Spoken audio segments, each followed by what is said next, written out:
नमस्कार, मी तेजश्री आणि स्वागत आहे तुमचं मियन किचनमध्ये. तर उन्हाळा चालू झाला आहे आणि उन्हाळा म्हटलं की लोणचं हे बनवलंच पाहिजे. तर त्यासाठी मी आज 1 किलोच्या प्रमाणात एकदम चवीला अप्रतिम असणारं आणि वर्षभर टिकणारं कैरीचं लोणचं बनवलेलं आहे. तर लोणचं वर्षभर टिकण्यासाठी मी काही टिप्स सांगितलेल्या आहेत. तर त्यासाठी हा व्हिडिओ शेवटपर्यंत नक्की बघा. त्या टिप्स वापरून तुम्हीही तुमचं लोणचं वर्षभर आरामात टिकवू शकता. तर चला तर मग आपण व्हिडिओला सुरुवात करूया. तर सगळ्यात पहिली टिप म्हणजे लोणच्यासाठी कैरी कशी असावी. तर कैरी निवडताना कैरी ही एकदम कडक असायला हवी. ती कुठेही दबलेली किंवा अशी मऊ नसावी. जर का दबलेली असेल तर लोणचं लवकर खराब होतं, त्याला बुरशी लगेच लागते. त्याच्यामुळं कैरी निवडताना ही एकदम कडकच असावी. आणि कैरी आणली की ती पहिल्यांदा आपल्याला 1 ते 1.5 तास पाण्यामध्ये भिजत ठेवायची आहे. म्हणजे त्याचा जो चीक असतो तो निघून जातो आणि लोणचं टिकायला मदत होते. तर अशा कैऱ्या सगळ्या बुडतील एवढं पाणी ठेवायचं आणि 1 ते 1.5 तास ह्या कैऱ्या पाण्यात ठेवून द्यायच्या. 1 ते 1.5 तासानंतर आपल्याला ह्या कैऱ्या स्वच्छ कॉटनच्या कपड्यामध्ये पुसून घ्यायच्या आहेत. कैरी ही व्यवस्थित पुसून घ्यायची, त्याच्यामध्ये पाणी ठेवायचं नाही. कैरीला पाणी जर का राहिलं तर मग लोणचं खराब व्हायला सुरुवात होते. त्यामुळं एकदम व्यवस्थित पुसून घ्यायच्या, कोरड्या करायच्या. तर सगळ्यात महत्त्वाचं म्हणजे कैरी कट करत असताना एक गोष्ट लक्षात ठेवायची. कैरीचा जो कोयचा भाग आहे त्यासकट कैरी कट करायची, म्हणजे लोणचं जास्त दिवस टिकलं जातं. जर का कोयचा भाग घेतला नाही आणि तसंच लोणचं घातलं तर ते जास्तीत जास्त 1 ते 1.5 महिना टिकतं आणि नंतर मग त्याला बुरशी यायला लागते. तर अशी कैरी कट करून घेतल्यानंतर ती आपल्याला फॅनखाली सुकवत ठेवायची आहे.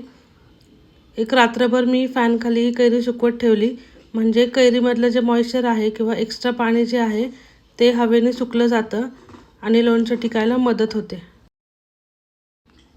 तर लागणारं साहित्य जे आहे ते मी हा चमचा वापरून चमचाच्या प्रमाणे घेतलेलं आहे. तर इथे मी 2 चमचे हळद, 5 चमचे मीठ, 4 चमचे बडीशेप, 4 चमचे मोहरी, 3 चमचे लाल तिखट. इथे मी 1 चमचा काश्मीरी पावडर आणि 2 चमचा घरचं लाल तिखट घेतलेलं आहे. आणि त्याचबरोबर इथे मी 1 चमचा मेथीदाणे घेतलेले आहेत आणि 4 चमचे जिरे घेतलेले आहे. हा 1 टेबलस्पून जो आहे ते हिंग घेतलेला आहे. तर आपल्याला सगळ्यात पहिल्यांदा हे सगळे जे जिन्नस आहेत ते व्यवस्थित भाजून घ्यायचे. हे सगळे जिन्नस आपल्याला 3 ते 4 मिनिट मंद आचेवर व्यवस्थित खमंग वास येईपर्यंत भाजून घ्यायचे आहेत. आणि भाजून झाले की मग एक सुती कपडा घ्यायचा आणि सुती कपड्यावर हे सगळे भाजलेले जिन्नस आहेत ते टाकायचे आहेत. जर का तुम्ही ताटलीमध्ये तसंच टाकलं तर त्याला खालून मॉइश्चर पकडतं आणि मग परत लोणचं खराब होतं मॉइश्चरने. त्याच्यामुळं असं सुती कपड्यावर टाकायचं आणि एकदम थंड झाल्यानंतरच हे एक जाडसर असं वाटून घ्यायचं. एक 7 ते 8 तास फॅनखाली कैरी सुकवल्यानंतर कैरी ही अशी होते. त्यातला जो जास्तचा ओलसरपणा होता तो कमी झालेला आहे आणि कैरी थोडीशी अशी सुकलेली आहे. तर एक अशीच आपल्याला कैरी सुकवायची आहे 7 ते 8 तास फॅनखाली. उन्हात जर ठेवली तर ती खूप जास्त ड्राय होते आणि मग त्याच्यामध्ये मसाला मुरला जात नाही. त्याच्यामुळं फॅनखाली 7 ते 8 तास अशी सुकवायची. आता त्याच्यानंतर इथे मी एक हळद टाकून घेतली, त्याचबरोबर मीठ टाकून घेतलं. जे 5 चमचे मी मीठ घेतलं होतं ते मीठ व्यवस्थित टाकून घेतलं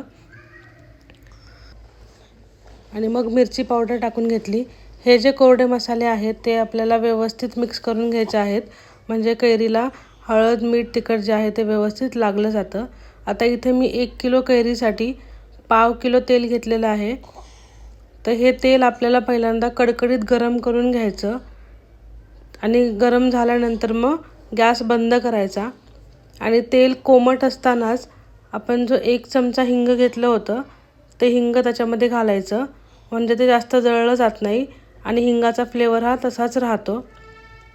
तर हे कोमट असताना 1 चमचा हिंग घालायचं, ते व्यवस्थित हलवून घ्यायचं, तेलामध्ये मिक्स करायचं आणि तेल हे एकदम थंड करून घ्यायचं. थंड केल्यानंतरच आपल्याला ते लोणच्यामध्ये ओतायचं आहे. आता तुम्ही इथे बघू शकता तेल जे आहे ते एकदम थंड झालेलं आहे आणि असं थंड झालं की मगच ते ओतून घ्यायचं आणि मग सगळं लोणचं जे आहे ते व्यवस्थित मिक्स करायचं. तेलामुळे मसाला हा कैरीला व्यवस्थित लागला जातो.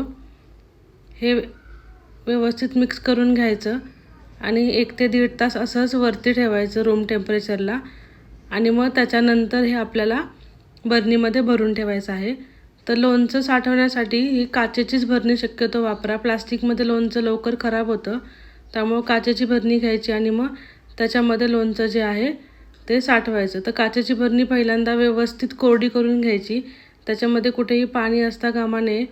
पाणी आणि लोणचं ह्याचा जर का संपर्क आला तर लोणचं हे लवकर खराब होतं. तर तुम्ही इथे बघू शकता लोणचंही किती छान झालेलं आहे, कलरही आलेला आहे आणि तेलही अगदी प्रमाणात पडलेलं आहे. तर तुम्हीही करून बघा आणि कमेंट करून नक्की सांगा.